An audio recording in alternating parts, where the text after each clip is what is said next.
खरं सांगते मंडळी, मला सुद्धा पहिले हे तोंडले बिलकुल आवडत नव्हते. पण याचे फायदे ऐकले, तर मी खायला सुरुवात केली आणि अशा प्रकारे भाजी बनवली, तर घरी पण सगळ्यांना आवडली.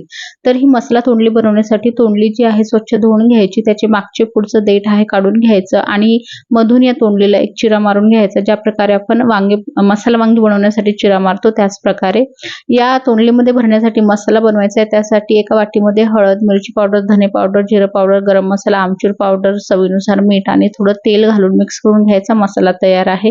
हा जो तयार मसाला आहे तो चिरलेल्या तोंडलीमध्ये भरून घ्यायचा चम्मचच्या मदतीने.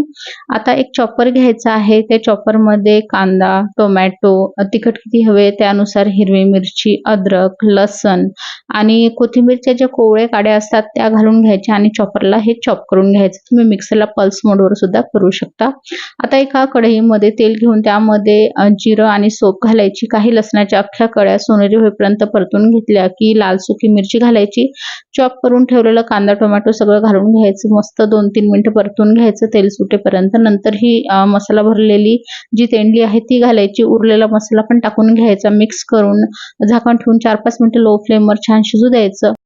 परत फिरून यामध्ये अर्धा वाटी पाणी टाकायचं. मिक्स करून परत झाकण ठेवून 7 ते 8 मिनिटं शिजवायचं किंवा जोपर्यंत तोंडली शिजत नाही तोपर्यंत.